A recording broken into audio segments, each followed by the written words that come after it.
Welcome back to the deep dive. Today, we're tackling something huge, really trying to define the path for you to keep your brain sharp and, lower the risk of dementia after 50. It's a big one. We've got a pile of studies, clinical trials, expert advice, covering pretty much everything. From like your morning run to your evening crossword. Exactly. Everyone's looking for that holy grail, right? So our job today is to sift through it all, cut through the hype. Yeah, distinguish the real solid advice from maybe the quick fixes that don't really pan out. But that's the mission. We need to see what the actual evidence says about lifestyle, about brain games, Yeah. what genuinely boosts cognition long term. And looking at the sources, it seems like a two-pronged attack is needed. Is that fair? I think so, yeah. It boils down to two main areas. First, the absolute basics, your general body health, basically heart health. Okay, the foundation. Right.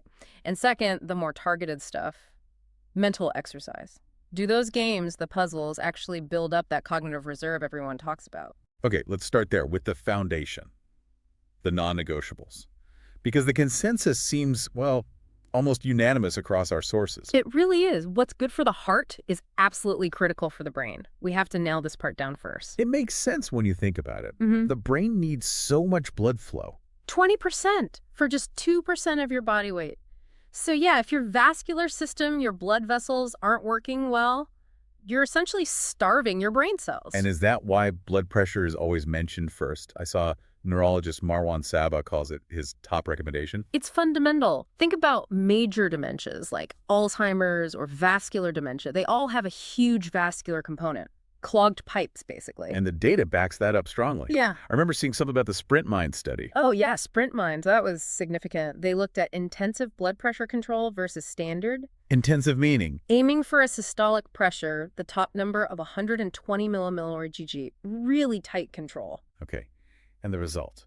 Those folks were 19% less likely to develop mild cognitive impairment, MCI. That's often a precursor to dementia. Wow, nearly a fifth lower risk just from managing blood pressure tightly. Exactly. And that 120 target, it's tough, but it shows how vital this is. And it's not just about later life. What do you mean? The sources show that high blood pressure, even way back in your 20s or 30s, is already linked to brain changes, to neurodegeneration down the road, particularly in men, interestingly. So it's a lifelong thing you need to manage. Absolutely. Decades. Okay, blood pressure is key. What about fuel? Diet comes up constantly, too. Right.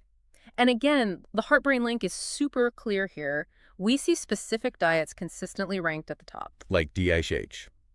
And Mediterranean. Precisely. DHH dietary approaches to stop hypertension, the classic Mediterranean diet. And then there's the MIND diet, which is sort of a hybrid. MIND-AE. Right. Specifically for the brain. Yeah, designed specifically for neurodegenerative delay. But they all share core principles. Limiting the stuff we know isn't great red meat, too much salt, sugary foods and drinks, and really emphasizing, vegetables, fruits, whole grains. Healthy fats. Crucial. Olive oil, fish, rich in omega-3s, that sort of thing. And we have actual brain scan evidence for this, not just theory. We do. There was a German study in 2021. It linked sticking to a Mediterranean-style diet with, actual physical differences in the brain. Like what? Larger brain volume, for one, and less beta amyloid. The bad stuff. The plaques and Alzheimer's. Exactly. Less of that gunk building up. So tangible benefits. Okay, and then there's weight. How does that fit into the dementia risk picture? It's a big factor. Obesity raises the risk significantly. Some studies suggest around 34 to 39% higher risk. Especially for women, it seems. And is that direct, or is it through other conditions? Often it's through things like insulin resistance and type 2 diabetes. If you have type 2 diabetes, your dementia risk jumps by about 60%. 60? Wow. Yeah. It's all tied into metabolic health and inflammation. Excess weight often means more systemic inflammation, and that's just bad news for your brain. Okay, so keep the plumbing clear with blood pressure control, fuel it right with diet, manage weight. What about actually moving the body? Exercise. Does it do more than just improve blood flow? Oh, absolutely. Yes, it boosts blood flow, which is great, but physical activity also triggers the release of something called BDNF. BDNF. Brain-derived neurotrophic factor. Think of it like Miracle Grow for your neurons. Okay, so it helps them grow. Exactly. It promotes the growth of new neurons and connections between them. It's not just maintaining what you have, it's actively building resilience, building new pathways. That's powerful. Building new hardware. Is there a target amount of exercise we should aim for? The standard recommendation that keeps coming up is 150 minutes per week of moderate intensity exercise. Moderate intensity, like a brisk walk. Yeah, brisk walking counts. Dancing, swimming, even vigorous gardening or housework, anything that gets your heart rate up. The key isn't killing yourself at the gym, it's consistency. 150 minutes a week. Got it. Finally, in this foundational section, sleep and stress. They seem crucial, but maybe less tangible. They're incredibly important. Sleep is basically the brain's cleaning crew. Cleaning crew. Yeah. During deep sleep, cerebrospinal fluid washes through the brain, clearing out metabolic waste products that build up during the day, things like beta amyloid and tau proteins. The same proteins involved in Alzheimer's. They're the very same. So chronic short sleep means the cleaning crew doesn't get the job done properly. That waste accumulates. Okay, so prioritizing sleep is non-negotiable. And stress. Stress is like bathing your brain in corrosive chemicals over the long term. Chronic stress releases cortisol. Right. And high cortisol levels can actually shrink the hippocampus. That's a key area for memory. It can even change how neurons are structured. Shrink the hippocampus. That's scary. It is. And there's data correlating self-reported stress symptoms with dementia risk, like a 2% rise in risk for each symptom reported. Wow. Is there anything to counteract that? Yes. Mindfulness meditation shows real promise.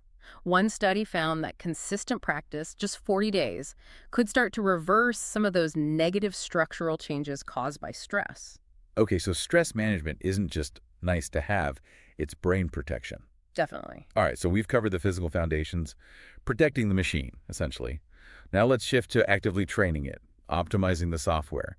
This gets us into cognitive reserve. Right. The idea that you can build up a buffer, like a bank account of brain connections, that helps you withstand damage later on. And this is where things get confusing, right? Yeah. With all the commercial brain training apps promising miracles versus, say, just doing a crossword. Exactly. It's what I call the puzzle paradox, because the initial research on those commercial apps was, well, pretty underwhelming. Oh, so? There was a huge study, over 60,000 people, and basically it found that people who had just started using these brain training apps showed pretty much zero cognitive advantage compared to people who didn't use them at all. Zero.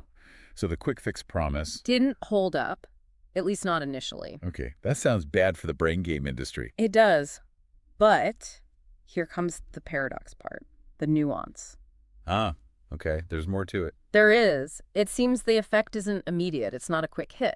When they dug deeper into that big study, they found that people who had been doing the training consistently for a year or more actually did have higher scores in things like working memory and verbal skills compared to the beginners. A year or more. Okay, so the benefit is there, Yeah. but it takes serious long-term commitment. Exactly. It's not a 3-month boot camp kind of thing, Right. which explains why many people might try it, not see results, and quit. That makes sense. The motivation needs to last.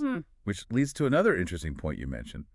Who actually starts these things? Yeah, this is fascinating. You might assume it's the sharpest tools in the shed trying to get even sharper, right? Maybe, yeah. Or just for fun. But the data suggested the opposite.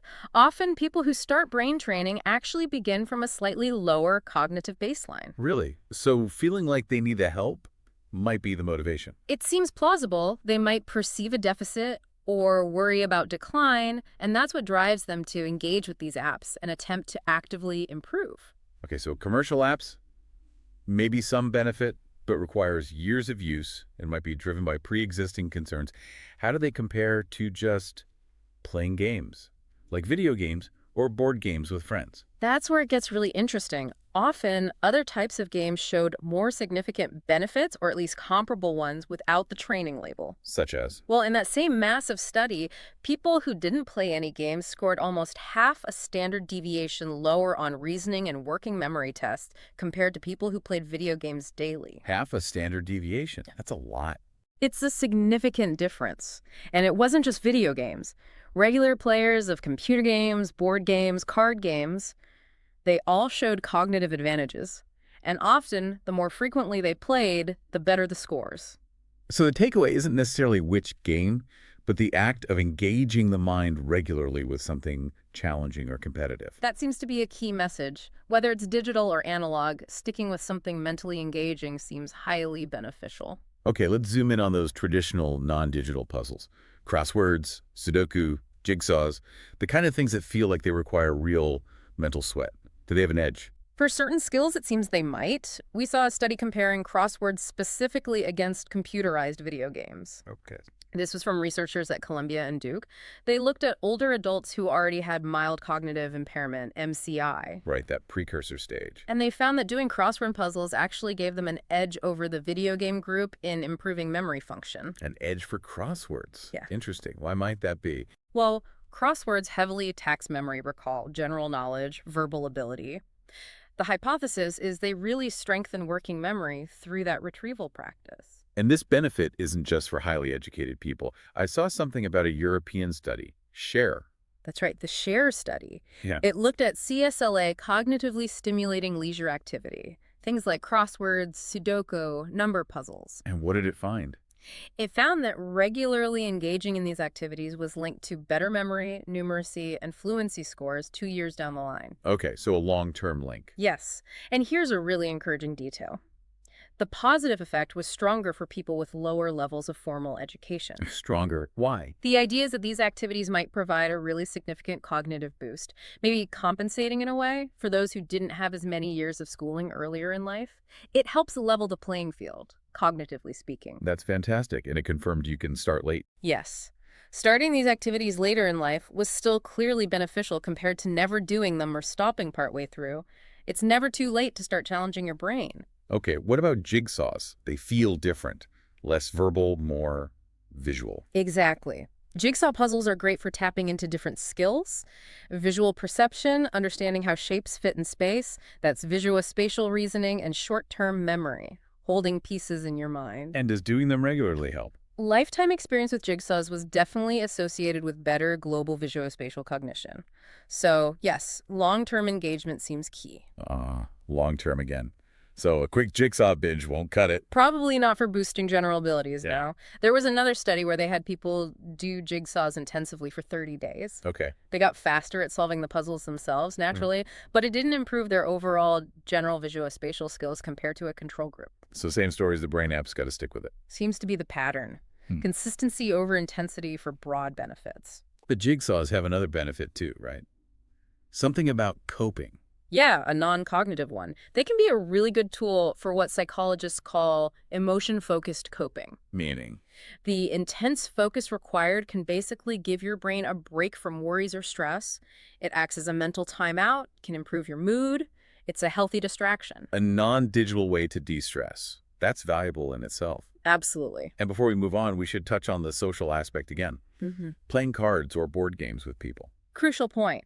Those activities combine the cognitive challenge with social interaction. And the benefits there. Studies link regular social activities like card games to lower levels of loneliness and, importantly, a reduced risk of Alzheimer's disease. Okay, but wasn't there a weird finding about cancer risk? Yes. That highlights the complexity of studying real-world behavior.